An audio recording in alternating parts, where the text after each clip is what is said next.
Hello, my friend, and welcome to Fear into Faith. This is our Miracles, Signs, and Wonders edition. I'm your host, Summer Day, and with me today is a studio audience. And also, we have an incredible, miraculous story of a woman who was in a car accident on the side of the road and twice, not just once, but twice, was told she might not live. And you're going to hear the miraculous story of how God showed up and said, oh yes, you're living. Welcome to our show, Michelle Hammer. Yay! Thank you so much for having me. I'm so happy to be here. Such a privilege. You picked the best day to come because we have the best audience. It's so much fun to have a live audience. It just makes everything more exciting. Okay, Michelle, tell us a little bit about you, where you're from. From Maryland, lived there my whole life, and this car accident was 1 block from my home. 1 block from your home, lived in Maryland your whole life? Yes. Are you married? I'm married for 31 years. Wow, you only look 31. Oh, I love you. We're best friends now. I knew I loved you already. Have kids? 2 daughters, 32 and 29, and 4 grandchildren. Wow. 8, 5, 3, and 1. You're a hot-looking grandma. Look at you. Thank you. Strutting your stuff. I'm trying. Amazing. And what do you do? I'm a counselor. Okay. I have a private practice. I'm an author. And I just basically help women who are having relationship struggles, who are basically codependent is our key word. No one likes overcome that. No one likes that. Well, people pleaser, yes, girl. I was codependent before. Yes, me too. I don't recommend it. Me not at all either. Not a fun thing. And you're an author. I am. Tell me about your book. 2 books, 3 books? 2 books. 2 books. Tell me about journal, these books. Extraordinary Moments. Excuse me. I just Ordinary Moments. Ordinary Extraordinary Moments. God. Oh, wait. Ordinary Moments, Extraordinary God is the name of your book? That's my journal. Can you get that on Amazon? Yes, you can. That's good. Nice title. I love it. Thank you. 21-day journal devotional. 21-day Yes. devotional journal. Okay, Yes. awesome. And what's the other one? Boundaries for Breakthrough. Come on. Boundaries through... Say it again. Boundaries for Breakthrough. That's good. Very lengthy title and subtitle. Live as God designed, 8 essential keys for emotional well-being. Wow. It's a mouthful. Good. That's good, though. Yes, it is. It's a very needed book. Yes, Very definitely. needed book. It's done well. I love it. You gonna do more? I don't know. God told me to write that. I'm not like the big writer on and on and on. I'm still working on that one that God made me write. Well, God has you doing this. This is a big deal. And a lot of other things too. I know. Isn't it crazy when He makes you write things and do things that you're like, what? Yeah. I took time to write it, prayed about each chapter, and then now God's using it to help women. So it's cool. it. I love it. Yes. Love your heart for women. That's Thank important. you. Okay, well, let's talk about this miracle because yours is kind of crazy. It's not just like one story, it's a whole nother story. And actually, I remember you had a lot more stories. You're kind of a walking miracle. And I'm like, there's only 650 words that can fit on this page. I know, and I have 9 lives. Meet my friend Michelle Hammer. She has 9 lives. That's awesome. Oh, gosh. So good. So when did this take place? 2010. 2010. December 3rd. Wow. You know what's crazy is how much all the people I interview, they always have that date memorized. Yeah. Some of them, I ask them about their faith journey, and they always they know that exact. It was Thursday, December 3rd, this year when Jesus showed up in my life, or when the car accident hit, or when I fell through the ceiling. All those things, people know that exact date. Yes, exact date. In the evening. Wow. Should I tell you more? Well, yes, that's why you're here, Michelle. All right, Don't leave us all in suspense. So I was out. We went to dinner, and afterwards I was playing pool with some friends. And Nice. Did you win? some of it. We're not pool sharks, but I am. That's why I asked. Oh, good for you. So I was driving home, and a friend had said, "Be careful. There's deer." We used to live in a neighborhood that had a woods that's protected land, and a deer came out on the road.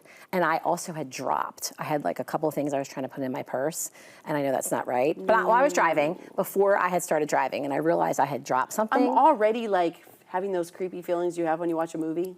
Yeah. I don't know about you, but I yell at movies. I yell at the people. I'm like, don't do that! Turn around! I know, exactly. What do you do? So between that happening, like I reach down and look back up and I see that happening, and I just kind of close my eyes and hit what I thought was the brakes. My husband thinks I hit the gas, which could have been, because I flipped my car like 5 times. And I remember opening my eyes. So you were alone driving? Yes, and I remember opening my eyes and seeing woods, and I didn't know what to do, so I just like gripped the wheel and like was praying. Like I think I was praying the Our Father, like the first little bit of it, and then I end up flipping my car from 5 times. Yeah, many times, like 5 Like times. my heart is pounding right now because when I was a kid, we were driving. My mom had a cow, and I remember like you would think that it's not that big of a deal because that's not like hitting a car. No, it is. It's so scary. It is scary. It's scary. So I've learned now I shouldn't have swerved, but then there's mixed opinions of that because the paramedic said that my car was a really low car. It was a Tiburon and a little 2-door car that the deer could have come straight through the windshield and maybe like. So I don't know what that. I think I've heard that because sometimes they say it's better just to hit it, don't swerve. Yeah. Wow. So I remember being in my car and everything was all dented up and I couldn't get out the driver's side. You actually remember, so you were Yes. conscious. Yes, and so I tried to climb out and I had so much pain like in my shoulder and my body and I felt super weird. What were you climbing out of? Like the windshield or out of the side? So the car was or- like sideways, so I was trying to climb out, but I ended up getting out the passenger side and I collapsed. So long story short, a neighbor. No, we don't want long story short. Okay, I'll tell you the long This is a version. full TV episode. We want all the juicy details. So I'm on the side of the road and I don't remember. I must have went unconscious and someone found me. A neighbor found me. And he said that he had felt like doing another lap around our neighborhood to hear his favorite song. Don't remember what it is. Sorry, don't remember what the song was. But Was it Jesus Take the Wheel? it might as well have been, right? So a neighbor only found you. So that's the first miracle. Yes. You know God's got something for you. He wasn't ready for you to go home. So he only found you because he happened to decide to drive around the block one more time because he wanted to hear that song. I've done that many times. Yes, me too. So he finds me and calls 911 and they come and get me. And my husband and my best friend meet me at the first hospital. So I get to the first hospital. So you were definitely unconscious when he got to you. Totally, I can barely remember it. I remember being in the ambulance and like feeling really weird. Just I don't know how to explain it. Like losing my energy, or knowing things were wrong and being in a lot of pain. Yeah.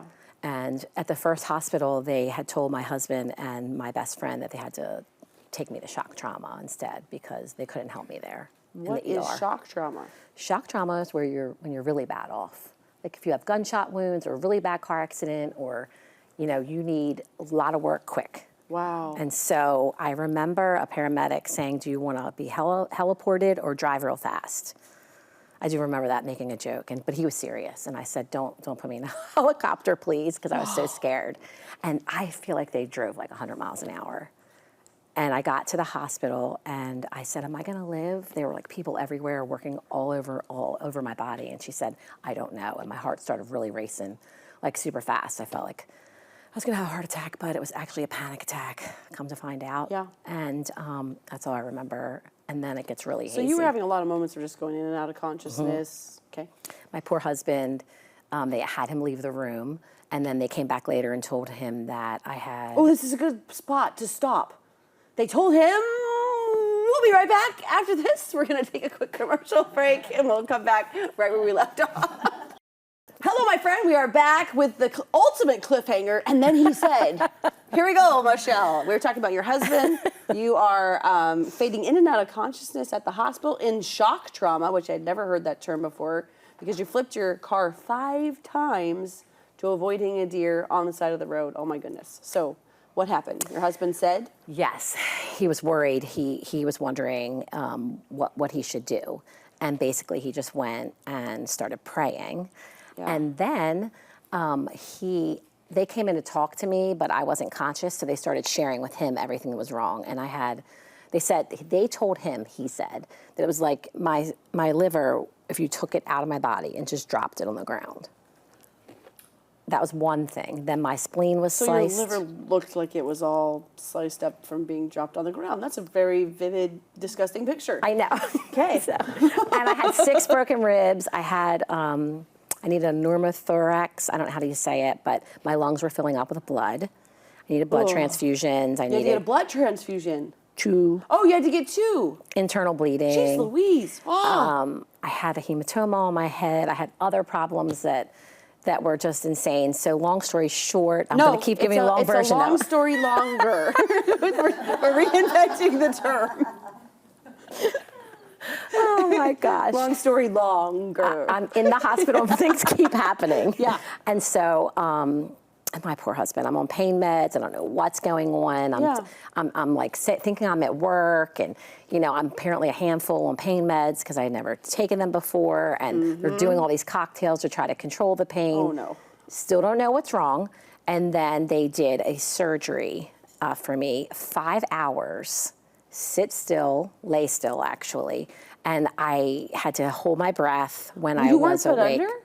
When I was awake, I had to hold my breath, and they basically explained to him that because of all my injuries, I couldn't be put under, but it was a laser surgery, and they were going to literally, piece by piece, take every little tiny crack in my liver and laser it back together. While and you're hope awake. that it worked. Dang. Yes. Okay. 5 hours. Ugh. Here's a good part. I was getting wheeled into the surgery room, and the song that was playing was What a Wonderful World. I see trees of green. Beautiful, yeah. Red roses too, with the Let's get the original whole audience version. with you if you have it. I see trees of green, green. red roses too. You gotta get a new audience, Michelle. It's okay. I'll let you guys work on it. We'll try it again. And I just knew that was God. You know what I mean? Like, what a wonderful world. Like, I just felt so much comfort. It's beautiful. Yeah, so I come out of that, and my husband had been with me the whole time, not slept, not rested, not ate. And somebody had come and said to him, you need to take a break. You need to just take a break. So he shared that he went outside and was sitting like on a bench, and someone approached him, and then they had this exchange where the person was asking him for money, and then he shared why he was at the hospital, and the person who was asking for the money started praying for him, my husband and I. And so beautiful. He said it was so comforting, the prayer he prayed. Then we fast forward a few days later. I know, not fast story, but fast forward in time because it's all blurry. I started having, I couldn't breathe. I started having more trouble. And so they did a bunch of tests, and still not sure if this was going to work. And they said that my liver had an infection from all the times that they were like literally putting it on fire, like lasering it together. Oh, no. And said that I was going to have to get a drain, like this experimental drain put on my liver. And probably it would take like 5 to 8 weeks for them to continuously drain my liver. Oh, and my goodness gracious. every time they came in to tell me something, I would say, go tell my husband, because I couldn't handle like all the things that they were doing and saying they were going to do. Yeah. And so he kept hearing all these scary things. Wow. And still wasn't certain that I would make it, but the doctors told him we're the best of the best. And like I had like a 3 out of 10 at this point chance after they did all that work.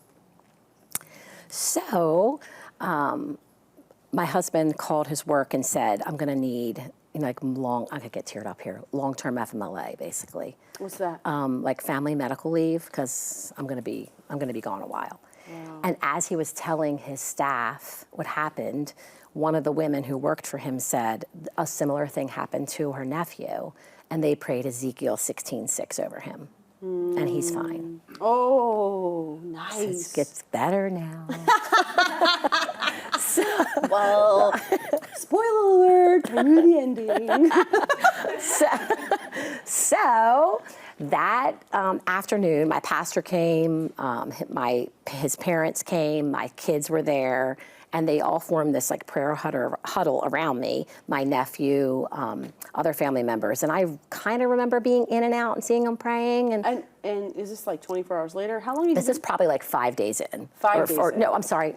No. By the time they thought that I had the infection, it was like 7, 8 days in. I was there for 2 weeks. Okay, basically. so it had been like a week of up, down. Is she gonna live? We don't know, and now it's infection.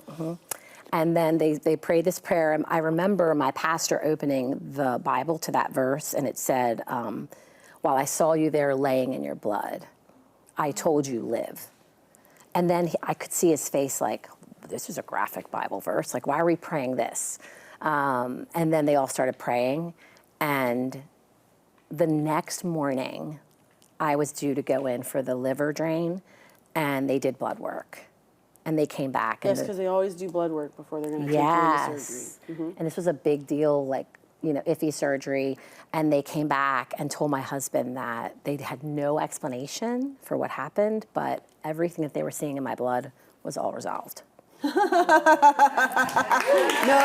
surgery needed, no drainage needed, nothing. Exactly. Come on, Jesus. So, did the nurses just like hit their knees for Jesus at that moment? I don't know. I don't remember, but I know my husband hit the knees for Jesus. So good. He became such a stronger believer then. Yeah, I was going to ask you about that. I said, did the nurses hit their knees for Jesus? Because somebody was like, have you ever thought about doing a miracle series where you interview like the nurses and the doctors? That's cool. Who experienced that.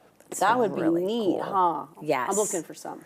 I'm looking for some if you know any. Well, I know at that hospital, a couple of the nurses and doctors were so good to me. Like, they would come in and sit with me because I was upset, not knowing what was going on, and hold my hand and pray with me.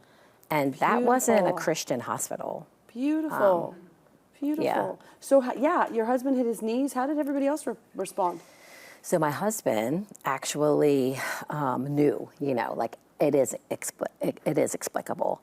And he has family members who, at the time, weren't as strong in their faith either. So he started sharing with everybody what happened. He was like a kid, like at a candy store, like started letting everybody know. A kid in a Jesus store. You got Jesus, you got Jesus, you got Jesus. And knows that Bible verse by heart. Wasn't a Bible verse memorizer, but knows the verse by heart.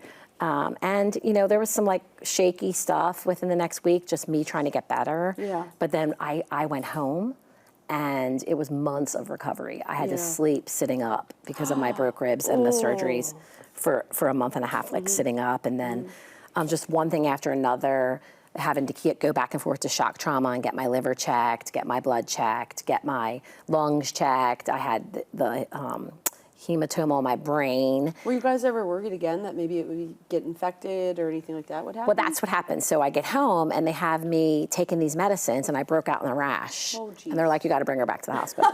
Like, she had an allergic reaction. I feel like the enemy was always just like, no, you're not getting away. I know. Come back. Right? Like, Yeah. all the time. Yeah, exactly. Oh, my goodness. Speaking of coming back, we're going to take a commercial break. Woo! We're going to be right back right after this.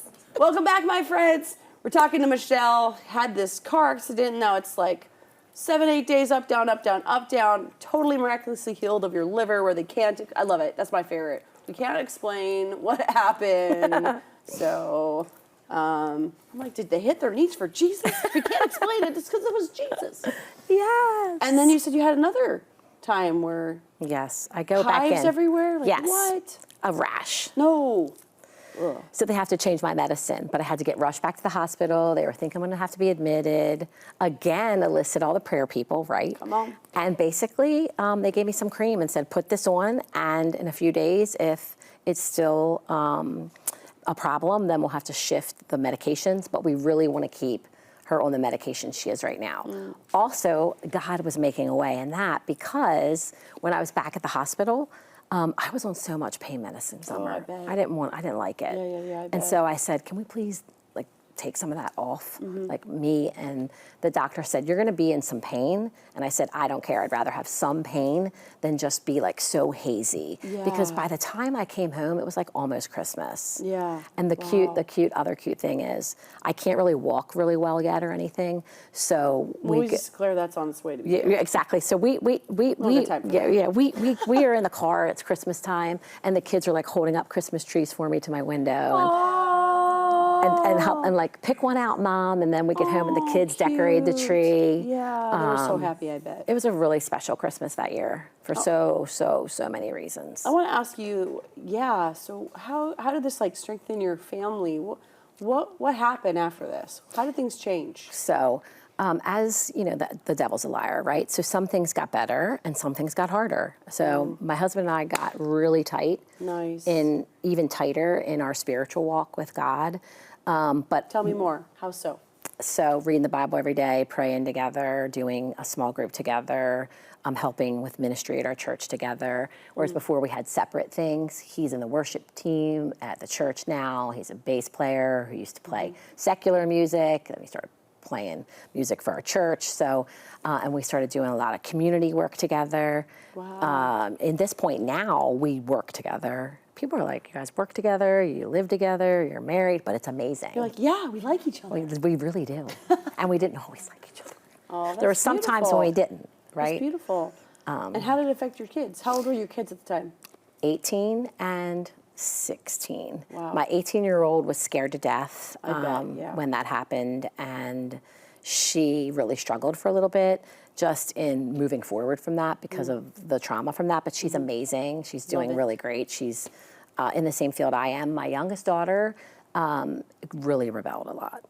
And you would think it would be the opposite, but she was in this phase where she just felt angry towards God, I think, and in general with everything that went on for the whole time, from the start to the finish. But right now, and she's just amazing. She has 4 kids, she's married, she's strong in her faith. But we had other things happen along the way. It's like after that happened, as we were climbing like the faith journey of sharing our testimony and things, the enemy would throw different stuff at us. You just kept Yeah, trying to get that's you. been the story of my life, Summer. I'm weird. My whole life has been weird. Hold on. That's been the story of my life. I'm weird. It just is. Welcome to the table. Like ever since I was little, it's sort of like one thing after another in my life have happened. I like David in the Bible, but I mean, God just keeps showing up, and I just keep coming back. I've always had very strong faith. So Very strong faith. what are so you said, you know, this increased our faith, but then we were getting attacked. What was the other side? So you're getting closer. You and your husband are getting closer. 18-year-old was doing better. 16-year-old rebelled for a phase.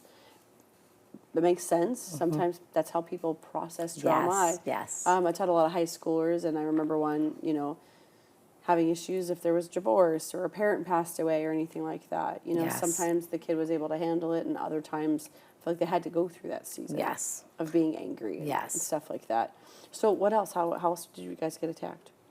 Oh my gosh! I don't. This show's only so long. I mean, 7 ways to Sunday. So my mom was angry. My mom's angry with me for going to a non-denominational church. So she and I stopped talking for 14 years. No. And just reconciled last year. Oh, And she read my book, the whole 9 yards. That's one thing. Beautiful. One thing. beautiful. We had all kinds of stuff go on in our community with different various people. We've had business stuff happen. We had a sprinkler. Was this all happening right at the same time? So this all after your happened accident? in a few year span. We had a business, commercial business property, and we needed to go into it to be able to do my counseling practice was moving to, and it like 6 months, one sprinkler head wouldn't pass inspection. And it sounds like a minor thing, but we had to meet with the fire marshals. We had to meet with the county. We had to meet with city officials. They were drawing up new plans. They were re-renovating this facility. And when they finally passed, they can't explain why. Again, we keep hearing, I can't explain why. And the actual inspector says to me, I think it was a poltergeist. Literally says that to me. Like, we didn't change anything. I think it was a poltergeist. Yeah, and we just had so many things go on. I mean, my one daughter, like I said, she was rebelling, and then we had my How grandchild. important was your faith to you when all of this was going on? It's interesting because everything was hazy for me because I was not well. Yeah. And a lot of meds is not fun. No, but it was God was definitely sitting me in a timeout, I think. Ooh, God was sitting you in a timeout. Tell me more about that. So like I said, I've always had very strong faith, and I'm a pastoral counselor, and I was helping other people, but I can remember very early on, way back in college, a professor saying, how many people in this room wake up every day and open their Bible and pray? And like 5 hands went up, mine being one. And he said... That's pretty much the norm. Most people in church every Sunday don't open their books. They don't read the Bible themselves. That's why we're so adamant to get people to read the Word of God for themselves, cover to cover in a year. Yes. Well, and he said, you know, when you're doing ministry and you're not being ministered to, you're missing the biggest piece, right? Wow. Like being filled by God. So in 2010, when this accident happened, that wasn't me anymore. Not every day and not religiously and not Yeah, for of as long of course. time. Life had gotten crazy, things were busier. And I just think God put me in a timeout back Oh, to... so right before the accident. Yes. You just weren't really opening the Bible and praying and everything. So you think God allowed this to be a timeout to get you refocused in your faith? Yeah, I was doing it, but not with as much regularity because Yeah. it was just such a busy season. And I mean, I had kids and they were little, and I'd lock Yeah, the of bathroom door and course. try to, get time with God. But I was definitely, he was definitely teaching me something. So then how did your faith change after your accident and everything happened? Whew, I am bold. Amen for the bold women. Yeah, I'm bold. I don't hold back. I mean, But I think, before you were holding back all the things, and then this was like, whatever, Yeah. I almost died. I'm just gonna be Yeah. bold for the Lord. when I realized that I could have died, any area of my life that I was either compromising in any way or holding back or not addressing, forget it. It was like the gloves were off now. Yeah. And so it changed the trajectory of a lot of things in my life because everything that mattered was kind of flipped upside down. Yeah. When you don't think you have any more time, you know what time means. So Wow. now it's faith, family, fellowship. That's my 3 F's. That's my favorite F word: faith, family, and friendship, or fellowship. Is that what you said? Yeah, which is friendship. So good, so good. Did your husband pick up on some of that boldness too? Yes, he did. I think I might have got on his nerves a little bit over time, but How so? I feel like I can be contagiously over joy-filled, and he's maybe more like smooth. It's more they're smooth. And sometimes I am maybe a little outlandish with my faith. Yeah.